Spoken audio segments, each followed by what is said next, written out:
Capital views के साथ मैं हूँ जुबारिया रहमान और मेरे साथ आज मौजूद हैं आबिद अनलीब साहब। कल आबिद अनलीब साहब वज़ीर-ए-आज़म इमरान खान ने साहिवाल में एक तकरीब से खिताब किया। उसमें बड़ा अहम जो इंकशाफ था वो ये था कि उन्होंने कहा मुझे भी सेनेट इलेक्शन में पैसों की पेशकश हुई है। तो आप मुझे बताइएगा कि उनका इशारा किसकी जानिब है, कौन उनको पैसों की पेशकश कर सकता है इलेक्शन के लिए? Thank you Zubaria. पाकिस्तान में बहुत ऐसे गैर मारूफ किस्म के कारोबार हैं जिनके अंदर इज्जत भी है और पैसा भी है और बेपनाह पैसा है। उनमें एक कारोबार जो है वो सेनेट का इलेक्शन होता है। हमेशा ये जब 3 साल बाद इलेक्शन होता है सेनेट का, तो इसमें क्या किया जाता है, एक बोली लगाई जाती है।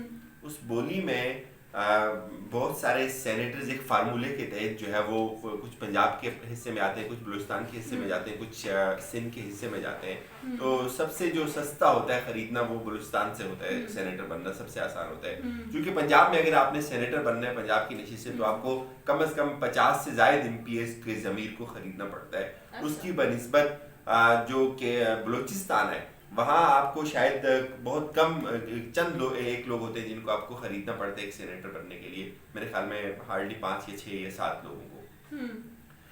ये एक ऐसा बिजनेस है जिसमें आप इन्वेस्ट करते हैं और आप सेनेटर बन जाते हैं। कैसे आप इन्वेस्ट करते हैं? आपको याद होगा कि इमरान खान की हुकूमत थी केपीके में, और उस वक्त ये चीज़ सामने आई थी कि केपीके में ये हुआ कि इमरान खान की जो पार्टी के 20 लोग थे, जिसका उन्होंने कहा कि उसमें तकरीबन जब उन्होंने इसकी तहकीक शुरू की तो पता चला कि हर बंदे ने का 5-5 करोड़ रुपए लिए और उन्होंने अपना वोट लिया।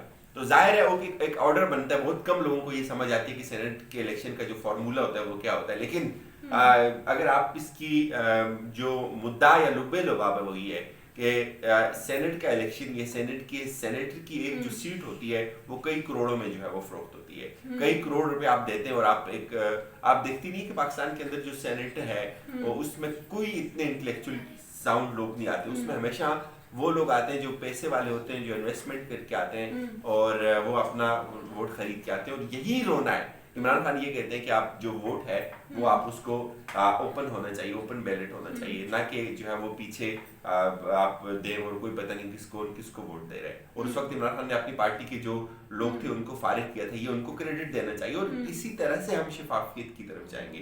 हमारे जो एमपीएस या एमएनएस जो होते हैं वो कोई इतने दूध में धुले हुए नहीं होते। उन्होंने हलफ तो जरूर हासिल लिया होता है, लेकिन ये यहाँ जो बात आती है, जो सेनेटर्स बनने होते हैं, बहुत सारे लोग हैं पाकिस्तान में, बेशुमार ऐसे लोग हैं जिनके पास बेपनाह पैसा है और आखिरी उम्र में उनको एक शौक आ जाता है कि यार हमें सियासत भी करनी चाहिए। सितम और अलम ही यही है कि पाकिस्तान में सियासत लोग शौक से करते हैं, अपनी तायुश समझ के, याशी समझ के। उनको सरकारी नंबर की गाड़ी मिल जाती है, उनको प्रोटोकॉल मिल जाता है और उनके लिए 2-3-4 करोड़ इन्वेस्ट करना अपने लिए अपनी आखिरी उम्र में कोई इतना बड़ा मुश्किल या नामुमकिन बात नहीं होती। जाहिर है उन्होंने बेशुमार पैसा कमाया होता है और फिर वो क्या करते हैं, वो सेनेटर बन जाते हैं और वो रिकवर भी हो जाता है। बहुत बड़ी गेम होती है सेनेटर्स की, बड़ी पार्टीज में ये बैठते हैं, बहुत ज्यादा कमेटीज होती हैं उनमें ये बैठते हैं और आसानी से वो सारी चीजें जो है वो यहाँ वापस हासिल कर लेते हैं। तो इस वक्त पाकिस्तान की जो सेनेट है, आप देखते हैं कि कोई मैंने पहले जैसे कहा कि कोई इंटेलेक्चुअल लोग नहीं होते। कोई अच्छी चीज़ या अच्छी आप ये नहीं समझते कि कोई वहाँ डेवलपमेंट हुई हो, कोई जब बहुत अच्छी तकरीरें हों, वहाँ बहुत अच्छी कानून साजी हो, लोगों को आवामी रुझानात का पता हो, लोगों को फ़लसफ़े का या सियासत का, सियासी मुबादलात का पता हो, कुछ भी नहीं होता। ये वही लोग होते हैं जो कारोबारी ज़हन के लोग होते हैं। और पाकिस्तान क्यों कानून साजी नहीं कर पाया आज तक? सबसे बड़ी वजह ही यही है कि जो कानून बनाने वाले लोग हैं वो खुद नाअहल लोग हैं। उनको खुद कानून की मुबादियात का, कानून के मुहर्रिकात का, कानून के तकाज़ों का, उसकी ज़रूरत और अहमियत का इदराक ही नहीं होता। तो ये खान साहब का किसकी जानिब इशारा था जिन्होंने उनको पैसों की पेशकश की है? देखिए 2-3 चीजें हैं। एक तो जो उनकी अपनी पार्टी के लोग थे जो लास्ट सेनेट के इलेक्शन से पहले उन्होंने उनको बाहर किया तहकीकात करके, और बड़े दिल गुर्दे वाली बात ही होती कि आपकी छोटी सी हुकूमत हो और उसमें भी आप 20 लोगों को इस तरह से बाहर निकाल दें और आगे इलेक्शन भी आ रहा हो। ये उनके क्रेडिट है, ये उनको देना चाहिए। उन्होंने ये बात की। खरीदता कौन है? देखें, खरीदते सेठ है, बिजनेसमैन खरीदते हैं, वो लोग खरीदते हैं जिनको शौक होता है सियासत में आने का, या फिर वो लोग खरीदते हैं जिनका इंटरेस्ट होता है कि यार कोई कानून साजी होगी तो हमारे जो सेनेटर होगा वो इसको वोट देगा। तो मैं स्पेसिफिक तो नहीं इशारा कर सकता, मुझे नहीं पता कि उन्होंने स्पेसिफिक किसकी तरफ इशारा किया, लेकिन जनरली अगर आप देखें तो यही लोग खरीदते हैं जो शौक के तहत सियासत करते हैं, जो पाकिस्तान में सरकारी नंबर प्लेट की जिनको गाड़ी चाहिए होती है, जिनको प्रोटोकॉल चाहिए होता है। तो ये एक बिजनेस है, मैंने आपको पहले कहा है। ये एक गैर मारूफ बिजनेस है, लेकिन सर इसमें चंद प्रॉफिट रोज बहुत से ज़्यादा है। ये खबरें आ रही हैं, बल्कि ऐसी मुलाकातें भी नज़र में आई हैं कि चंद पीटीआई के अरकान से जो है वो मुलाकातें हो रही हैं, नून लीग की और पीपल्स पार्टी के चंद अरकान की, और उन्होंने ये भी कहा है कि हम आपकी पार्टी में शामिल होना चाहते हैं। तो इससे उन दो पार्टीज को कितना नुकसान होगा, क्योंकि आगे इलेक्शन भी आने वाले हैं सेनेट के। देखिए, सेनेट के इलेक्शन की हद तक तो आप ये कह सकते हैं कि कोई बार्गेन हो रही होगी, कोई वोटिंग का होगा, कोई कह रहे होंगे कि यार आप हमें वोट दे दें। और इस वक्त जो पंजाब की मुस्लिम लीग नून है, उसके भी बहुत ज़्यादा लोग नाराज़ हैं मुस्लिम लीग नून की अपनी क़यादत से। मुस्लिम लीग नून की ये जो क़यादत है, जो मरीम साहिबा हैं, जो नवाज शरीफ साहब हैं, जो जिस तरह का बोझ वो उन लोगों पे डालना चाहते हैं वो उठाने के लिए तैयार नहीं है सारे लोग। ये बहुत कम गिने चुने लोग हैं जो इस वक्त उन लोगों का साथ दे रहे हैं, जो मजबूरन इस सारे सेटअप का हिस्सा बने हुए हैं। उनके पास कोई ऑप्शन नहीं है। जाहिर है आप एहसन इकबाल है, ख्वाजा आसिफ है, साजिद रफ़ीक है, ये वो लोग हैं जो शायद खकान अब्बासी है, जो मजबूरन इस पूरी कैंपेन का हिस्सा हैं। आप अगर इसकी थर्ड ईयर लीडरशिप की तरफ जाएंगी, जो एमपीएस या डिस्ट्रिक्ट लेवल के लोग हैं वो इसको मुस्तरद करते हैं, वो ये बार नहीं उठा सकते, वो ये बोझ नहीं उठा सकते, ना इसके लिए वो तैयार है। तो डेफिनेटली उनकी मीटिंग्स भी होती हैं उस्मान बुज़दार से।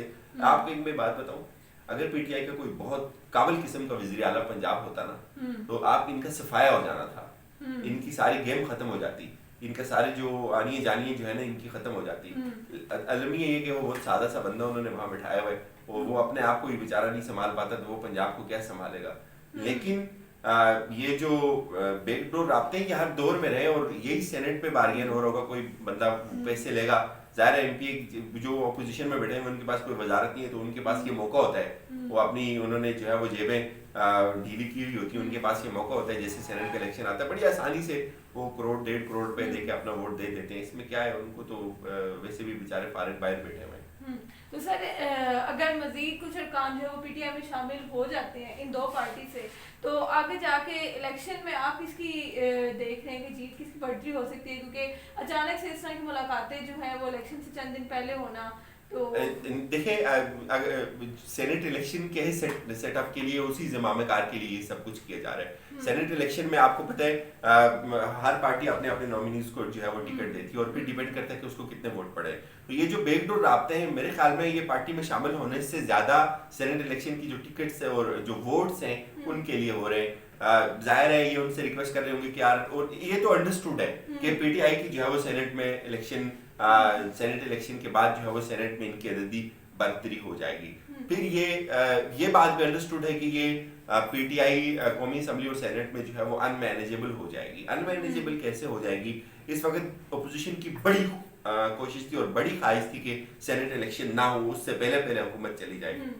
अगर सेनेट इलेक्शन हो जाते हैं, फिर हुकूमत के लिए कानून बनाने, हुकूमत के लिए बहुत सारी जो ऐसी कानूनी रुकावटें, पेचीदगियाँ जो हायल हैं सेनेट में ये जो कानून साजी के अमल में, वो ख़त्म हो जाएंगी जब इनकी अक्सरियत हो जाएगी, और उसके बाद डेफिनेटली आप अगला सियासी मंजरनामा यकसर बदल सकता है। बहुत शुक्रिया आबिद साहब, आपने जो है वो अपना वक्त दिया।